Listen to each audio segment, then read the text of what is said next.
Je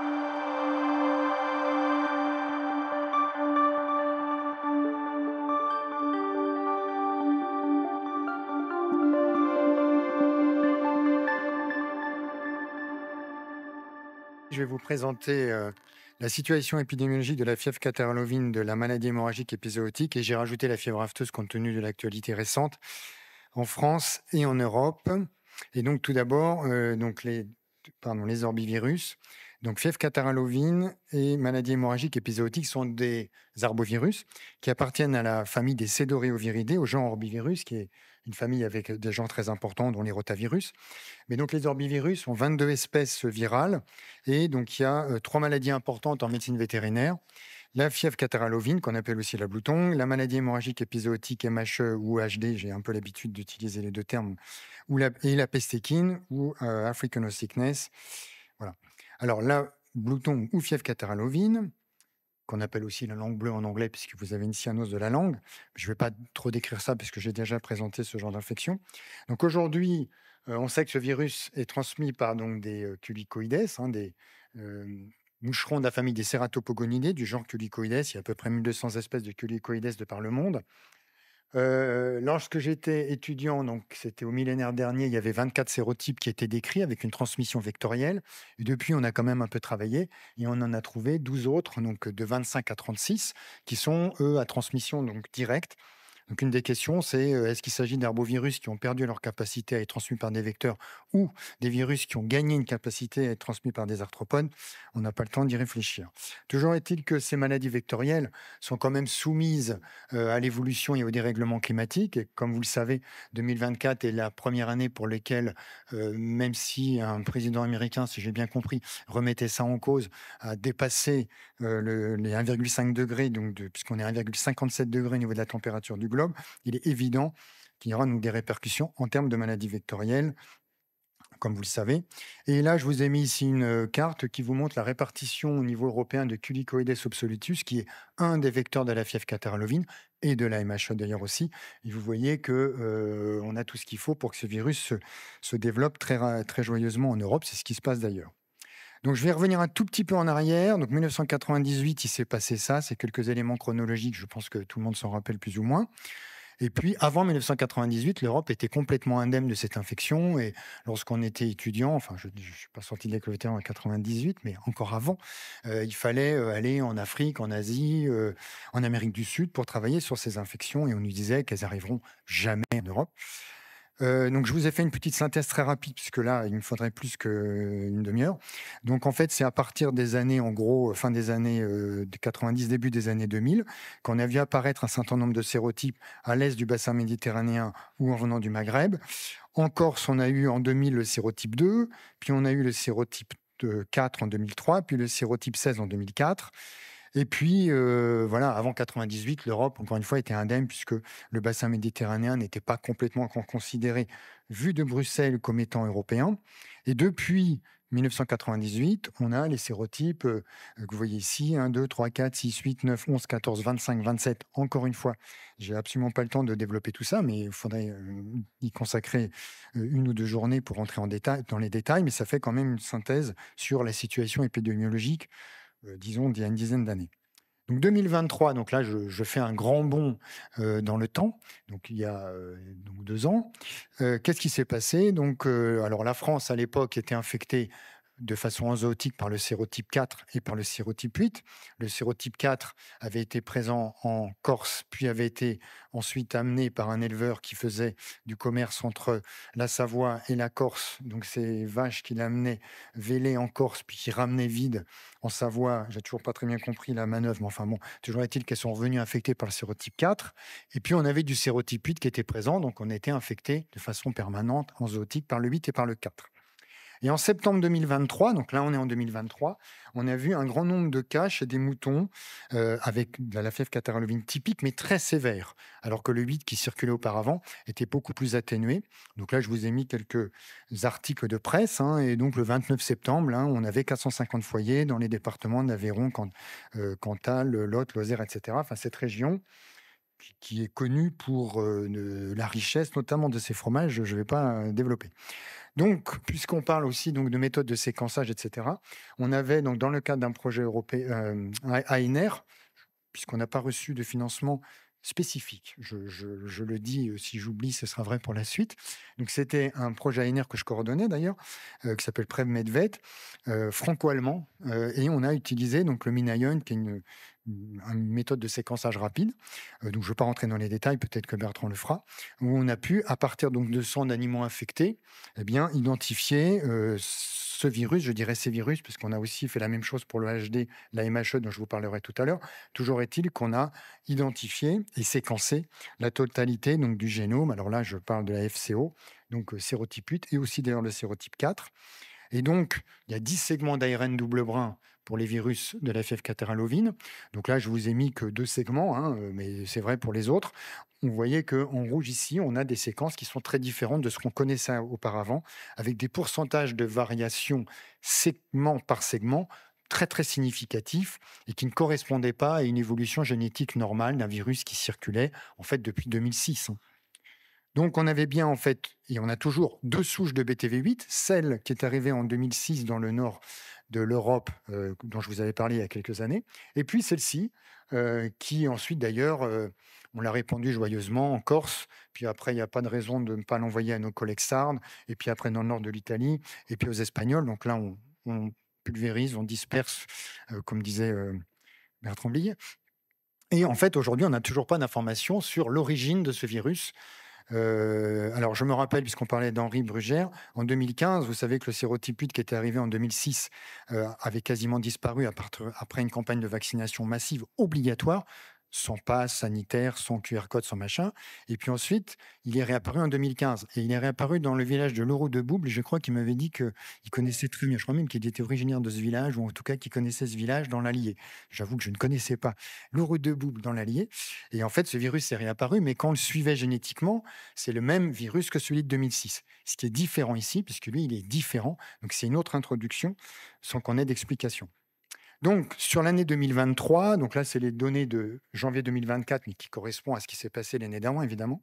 Donc, vous voyez, on avait 2000 foyers, 1500 chez les bovins, 500 chez les ovins, donc dans les départements jaunes ici, de cette nouvelle souche de sérotype 8. C'est bizarre, ça. Ah, c'est là, d'accord. Ah, ok. Alors, je vais juste revenir un tout petit peu en 2006, puisque, comme je vous disais, le virus avait émergé aux Pays-Bas, donc dans la région de Maastricht, que vous connaissez aussi pour son traité, hein, qui se trouve au croisement de l'Allemagne, de la Belgique et des Pays-Bas. Donc, le 16 août 2006, il y a un nouveau virus qu'on a identifié comme du sérotype 6, comme vous le savez. Et puis, voilà un peu l'évolution, le nombre de foyers qu'il y a eu en 2006, 2007, 2008, où ce virus s'est répandu dans toute l'Europe, et ça, vous le savez.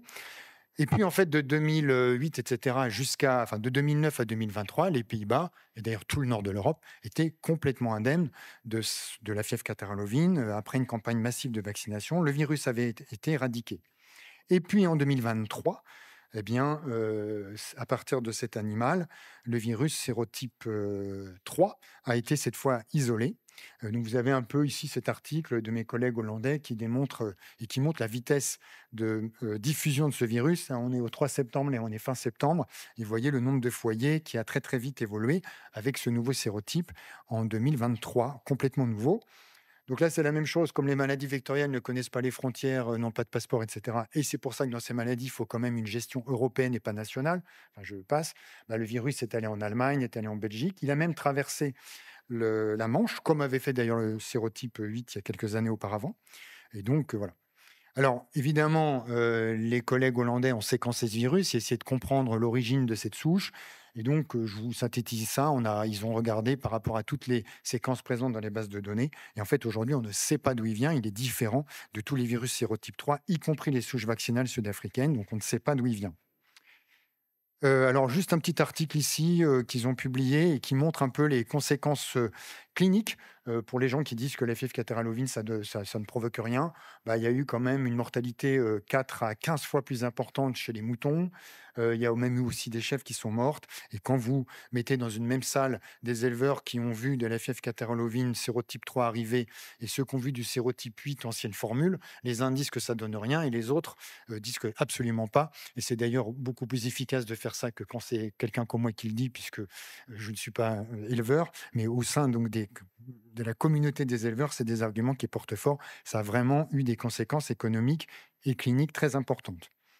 Alors en Allemagne aussi, ce qui s'est passé, c'est comme je vous l'ai dit, le virus a traversé la frontière allemande. Il y a eu un premier cas qui a été confirmé par les Allemands en octobre, le 12 octobre 2023. Ils ont eu très peu de foyers, quelques foyers chez les bovins. La plupart des foyers étaient d'ailleurs subcliniques.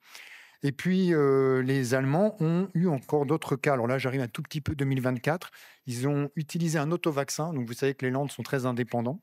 Et donc, il y a un autovaccin qui a été développé contre le sérotype 3. Le problème de cet autovaccin, outre le fait que l'activité était très discutable, mais c'était surtout qu'elle était mal inactivée et qu'en vaccinant, ils ont provoqué la fièvre catarrhalovine. Donc, ils ont immédiatement, évidemment, arrêté les autovaccins. Donc, il y a des chiffres qui ont été un petit peu augmentés à cause d'utilisation de ces autovaccins en Allemagne. Donc ça, c'était pour la fièvre catarrhalovine 2023. Je reviendrai sur 2024. Je passe à la maladie hémorragique épizootique. En quelques mots, c'est un virus qui a été isolé en 1955 aux États-Unis, qui est présent sur le continent américain, africain, on n'en sait rien parce que personne ne regarde vraiment, Australie, Asie, etc. Le sérotype 2 était au Japon, enfin bref. En tout cas, l'Europe a toujours été complètement indemne de cette infection. La situation a changé depuis 2022, 23 et j'ai rajouté 24. Pourquoi? Parce qu'en 2022, bah, ce virus est arrivé pour la première fois en Europe. Donc nous, puisqu'on parle toujours de preparedness, etc., on avait travaillé déjà avec les Tunisiens en 2018, on avait isolé ce virus en 2021, donc on commençait déjà à être un peu préparé. On se disait, on va peut-être l'avoir un jour sur la tête. C'est ce qui s'est passé d'ailleurs. Donc 2022, le virus a été isolé en Sardaigne, en Sicile et en Andalousie par les collègues italiens, puisqu'ils ont vu des animaux qui avaient des signes cliniques de FCO mais qui était négatif en PCR-FCO. Et comme on travaillait ensemble sur le HD, en PCR-HD, le prélèvement était positif. Donc ça, c'est le premier cas européen de MHE en 2022 en Europe. Et donc là, c'était 2022. 2023, donc après un hiver, le virus a évidemment, comme tous ces virus, réussi à survivre à l'hiver. Donc là, il a commencé à se développer joyeusement en Espagne. Vous voyez qu'on avait des cas vers le mois de septembre très proches de la frontière pyrénéenne. Et ensuite, il a franchi la frontière pyrénéenne et on a eu les premiers cas. Donc ça, c'est une diapo que j'aime bien, montrer notamment à des médecins, puisqu'en fait, nous, ce qu'on a connu en 2023, le 18 septembre, enfin un tout petit peu avant, quelques jours avant, on a reçu les sangs de ces animaux qui avaient des signes cliniques de fièvre catarrhalovine, négatifs en PCR-FCO dans les laboratoires du sud-ouest. Ils nous ont envoyé le prélèvement. Il était positif chez nous en EHDV. On a isolé le virus, on avait validé une PCR et on a transféré tous nos protocoles PCR, ce qui fait que le 28 septembre, et là déjà, je l'avais au bout du fil, ils m'ont demandé en combien de temps on peut avoir un réseau de laboratoire. En 10 jours, entre le 18 et le 28 septembre, il y a bien 10 jours, et on avait un réseau de 14 laboratoires avec des automates qui étaient capables de faire des centaines ou des milliers de PCR. J'aime bien ça parce que si je me rappelle ce qui s'est passé vis-à-vis d'un certain coronavirus, on peut discuter, mais on verra après. Donc aujourd'hui, on a une cinquantaine de laboratoires qui sont capables de tester un très grand nombre de prélèvements, puisque les animaux qui viennent d'ici, qui vont en Italie ou ailleurs, sont testés vis-à-vis de la MHE. Donc sur l'année 2023, on a eu à peu près 4300 foyers. Dans le sud-ouest, beaucoup évidemment, même jusque dans le Morbihan. Et bizarrement, le virus a suivi l'arc atlantique. Donc ça, c'était 2023. Très peu de cas d'ailleurs chez les cervidés, puisque c'est maladie hémorragique épizootique des cervidés. Mais finalement, on a enlevé cervidés, puisqu'on a eu très très peu de cas en France. C'est vrai en Espagne, c'est vrai en Italie. Donc, en tout cas, sur le territoire européen, il y a très peu de mortalité chez les cervidés. Et donc, à la fin de l'année 2023, on avait cette situation en bleu, les départements affectés de MHE. En jaune, les départements affectés de BTV8 nouvelle souche. Et en vert, les deux en même temps, où il y avait à la fois du BTV8 et de la MHE. Et là, vous avez quelques chiffres au niveau européen que je n'ai pas le temps de développer puisque le virus sérotype 3 s'était répandu, comme je vous disais, en Angleterre, en Belgique, en Allemagne. Et puis, vous aviez la MHE ici avec à peu près plus de 4000 foyers en Europe, si vous incluez l'Espagne, etc., le Portugal. Bon, 2024, sauf si vous étiez sur Mars, puisqu'il paraît qu'on va pouvoir y aller un jour, ce qui doit pas être très marrant, mais bon, il y avait les Jeux Olympiques, je pense que vous le savez. Donc, c'est juste pour, voilà, là, on arrive en 2024. Et donc là, je vais vous reparler de la MHE. Bah, évidemment, après l'hiver 2023-2024, il y a eu les premiers cas. Les premiers cas, on les a vus dans le Gers au mois de juin. On a reçu les prélèvements au labo. Et puis, bah, ça a continué évidemment à se répandre, plutôt d'ailleurs dans le nord de l'Espagne. Et sur l'année 2024, puisque là, elle est finie quand même, on est à plus de 3000 foyers, hein, avec deux, trois grands groupes. Un grand groupe, disons un groupe dans le sud-ouest, un groupe du côté de Bordeaux, et bizarrement aussi un groupe dans les pays de la Loire, un peu Bretagne, voilà, qui sont infectés par le HDV sérotype 8, puisqu'il s'agit du sérotype 8 aussi. Alors, la vaccination a été mise en place rapidement. On a travaillé avec Ceva, qui est une compagnie française, mais qui a été obligée de travailler avec les Espagnols, puisque en France, on n'a pas la capacité facile d'infecter des ruminants vis-à-vis de virus de ce type-là, ce qui est quand même, je passe. Et donc, en fait, des vaccins inactivés ont été développés. Donc, à l'époque, il n'y avait que 2 millions de doses. Donc, le ministre de l'époque, qui était Marc Fesneau, a commandé 2 millions de doses qui permettaient de vacciner 1 million de bovins, puisque c'est 2 injections en primo-vaccination. Et donc, comme on n'avait pas assez de doses pour vacciner tout le monde ici, avec l'ADGN, on a réfléchi un peu. On s'est dit, bon, on va mettre une espèce de cordon sanitaire, puisque l'idée était d'éviter que le virus aille ici. Alors, je ne sais pas si c'est ça qui a marché. Toujours est-il qu'il n'est pas arrivé là. C'est peut-être le hasard, hein, peut-être la chance. Toujours est-il que là, il y avait un cordon, mais de 50 kilomètres de large, parce qu'il n'y avait pas assez de doses pour faire plus. Bon, en fait, sur les 2 millions de doses, il y a eu 300 000 bovins vaccinés, parce qu'en même temps, les gens, ils veulent du vaccin, mais quand il y en a, ils ne veulent pas les utiliser. Donc, c'est quand même un peu embêtant. Du coup, bah, finalement, la zone a été un peu élargie. Et avec ça, on peut vacciner 20% d'animaux, ce qui n'est pas terrible. Et puis, les gens qui étaient ici pouvaient aussi vacciner. Aujourd'hui, le stock de l'État est vide, hein. Il n'y a plus de doses achetées par l'État, en tout cas. Et par ailleurs, les Espagnols ont développé un vaccin en utilisant cette fois-ci un vaccin nanoparticules. Donc, ils expriment une protéine de surface qui s'appelle la VP2. Il la fixe sur des nanoparticules et ça vous donne un vaccin qui marche bien et qui est diva, puisque il y a des protéines qui ne sont pas présentes dans le vaccin. Donc, si vous utilisez le bon test sérologique, vous pouvez faire la différenciation entre l'infection et la vaccination. Ça, c'était pour la MHE. Je reviens à la fièvre catarrhavine, mais cette fois-ci l'année 2024, donc l'année dernière. Alors, qu'est-ce qui s'est passé? Ben là, évidemment, le sérotype 3 qui était apparu en 2023 continue à réapparaître, hein. Vous voyez, là, on est au mois de juillet. Vous voyez un peu 21 foyers, enfin, je sais pas quoi, 73 foyers en juillet, et on arrive à plus de 1000 foyers, donc très vite, hein, ça explose énormément. Et donc, fin juillet, on commençait à serrer un peu les fesses. Et début août, je trouve que j'étais revenu, parce que comme il y avait les Jeux Olympiques, il y avait une astreinte, etc. Donc, il y avait plus de 1200 foyers aux Pays-Bas, Allemagne 1300 foyers, Belgique 69, Luxembourg 2. Et nous, on a eu notre premier foyer, pas loin de Chimay, qui est une ville en Belgique, très jolie et surtout très connue pour sa bière, que je vous invite à goûter. Et puis ensuite, il y a eu des cas en Allemagne, plus de 9500 cas à l'époque, puisque le virus a aussi traversé la frontière allemande. Et vous voyez, en octobre, il était présent là, il est remonté au Danemark, en Norvège, en Suède, enfin, il y a eu, Autriche, etc., Suisse, etc. Alors, pour l'année 2024, en France, eh bien, en fait, on a une invasion par le nord et on est à plus de 9400 foyers, avec aussi, dans cette région, dans ces départements, un cluster, un groupe un peu particulier. Et maintenant, la vaccination est possible sur la totalité du territoire national.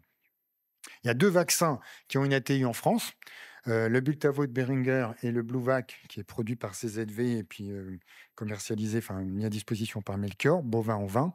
Et là aussi, les stocks qui ont été achetés par l'État français sont épuisés. Donc, pour les gens qui disaient il y a quelques années, parce que ça, je l'ai déjà entendu, on me l'a dit, que les orbivirus n'avaient absolument aucun intérêt, voilà la situation de la carte en janvier 2025, où d'abord, quasiment tous les départements, je pense que les Côtes d'Armor, c'est une erreur, à mon avis, ils ont raté un truc, mais tout est infecté, avec 3 sérotypes de fièvre catarrhavine, le 4, le 8, le 3, et le virus de la MHE, sérotype 8. Après, amusez-vous à regarder les couleurs. Il y en a qui en ont un, d'autres deux, d'autres trois. Donc, on est dans une situation qui commence à devenir un peu complexe. Et là, vous avez la situation européenne, avec tous les chiffres, si vous voulez, mais simplement pour dire qu'il y en a quand même beaucoup en Europe, dans tous les pays. Il n'y a quasiment qu'un pays européen indemne. Ça va même jusqu'en Grèce, etc. Alors, un petit point sur la Corse. Alors vous savez qu'il y a eu beaucoup de virus qui sont arrivés en Corse et notamment en novembre 2024, on a eu le sérotype 3 qui est arrivé de Sardaigne. Alors le virus sérotype 3, il avait été identifié en 2018 ici. Il circulait en 2023, il était toujours là, toujours peinard, il ne se donnait pas de signes cliniques et restait au sud de la Sardaigne. Puis en 2024, il a complètement explosé. Il donnait des signes cliniques importants. Il est arrivé maintenant en Corse.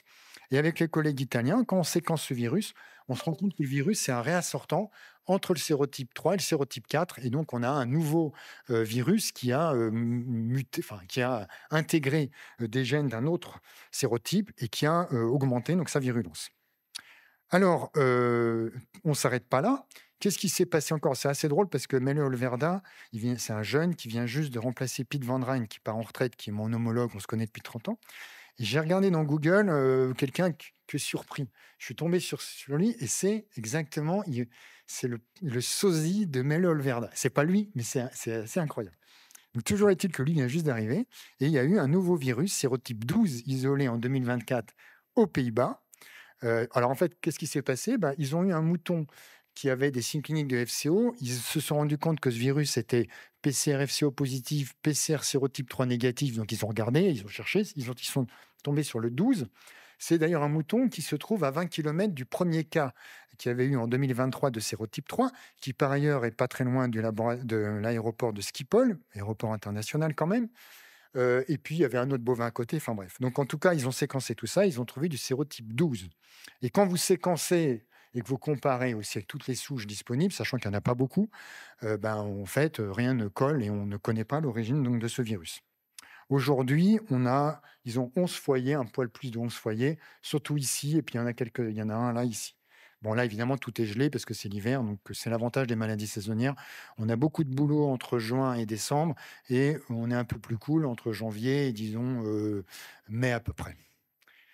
Donc, où s'arrêteront-ils, évidemment? Alors, si je résume, pour les gens qui disaient que les maladies vectorielles n'avaient aucun avenir, parce que ça, on l'a entendu, Monsieur Rodin va le confirmer, avant 98, l'Europe était indemne. Depuis, vous voyez tous les sérotypes qui sont arrivés. Maintenant, on a le 12. Et puis, alors ça, c'est une diapo qui ne plaît pas du tout aux gens de l'Europe du Nord. Je l'ai présenté une fois, ils m'ont dit «Tu mais c'est comme la vérité, c'est factuel. En 2006, on a eu le sérotype 8 qui est arrivé, dont on ne sait toujours pas d'où il est arrivé.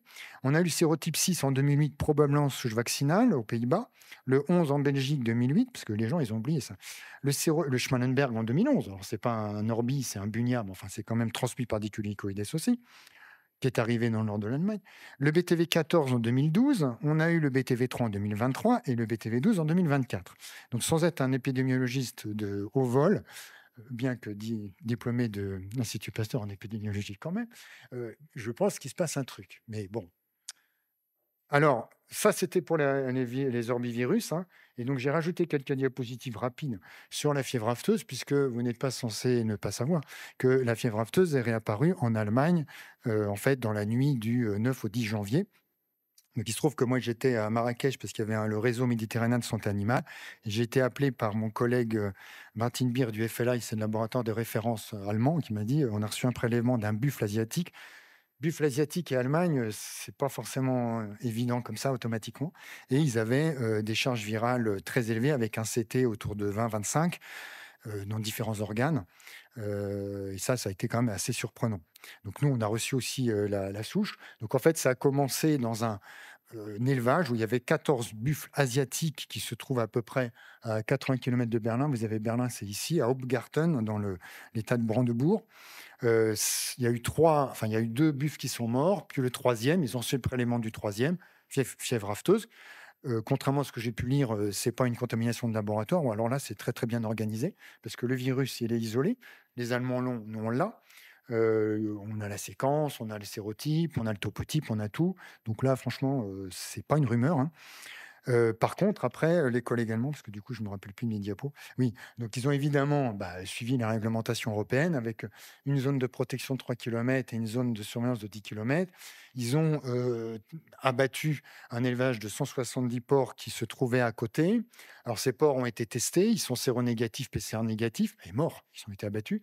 Il y a eu un élevage avec des bovins et des chèvres aussi, tout est négatif. Toutes les suspicions qu'il y avait, aujourd'hui, tout est négatif. Aujourd'hui, il n'y a pas d'éléments pour penser qu'il y a eu un cas secondaire. Donc aujourd'hui, on ne connaît pas l'explication et l'arrivée donc de ce virus. Ce qu'on sait, je crois que c'est cette diapo ici. Donc là, on a séquencé le virus. En fait, c'est un virus qui appartient au topotype, alors Middle East, South Asia, donc c'est la partie, Iran, Turquie, et cetera. Tout virus de la fièvre afteuse qui se respecte, qui est iranien, franchit un jour ou l'autre la frontière turque et Turquie, on n'est pas loin de l'Union européenne. Bon, donc et en plus, la souche, elle est très proche d'une souche turque isolée en 2018. Donc il y a probablement un lien avec, la Turquie. Alors après, comment il est arrivé là? Ça, aujourd'hui, personne n'en sait rien. Il y a plusieurs hypothèses, dont on discutera peut-être, mais aujourd'hui, on en est là. Donc en tout cas, les frontières ont été fermées, toutes les mesures ont été prises pour éviter que les animaux venant d'Allemagne soient infectés. Donc nous, on a testé un certain nombre de porcs qui avaient été, importés en France, entre le 1er décembre et le 10 janvier. Bon, tout est négatif pour l'instant. Pareil aux Pays-Bas, pareil en Angleterre, et cetera. Donc c'est vraiment extraordinairement surprenant. Et puis oui, alors ce lignage, bah, comme je vous disais, on l'a isolé, au Sri Lanka, Oman. On avait une collaboration, on a eu une stagiaire, de Oman qui est venue avec des prélèvements, il y a 1 ou 2 ans. Bangladesh, Népal, Iran, Turquie et puis, bah, maintenant Allemagne, hein. Et donc, il y a aujourd'hui, il y a 3 experts de l'Union européenne qui sont sur place pour essayer de comprendre ce qui a pu se passer. Regarder les mouvements dans cet, élevage, les travailleurs, les liens qu'il y avait avec différents pays. Mais aujourd'hui, il y a rien d'évident sur l'origine de ce virus. Donc voilà ce que je voulais vous dire. Donc j'ai 25 minutes, je suis impeccable en termes de timing. Et évidemment, je voulais aussi remercier les gens donc de mon équipe, dont des gens comme Corinne qui me supporte depuis, 37 ans, Emmanuel depuis plus de 20 ans, Damien 15 ans et puis Mathilde et Lydie et voilà, je vous remercie de votre attention.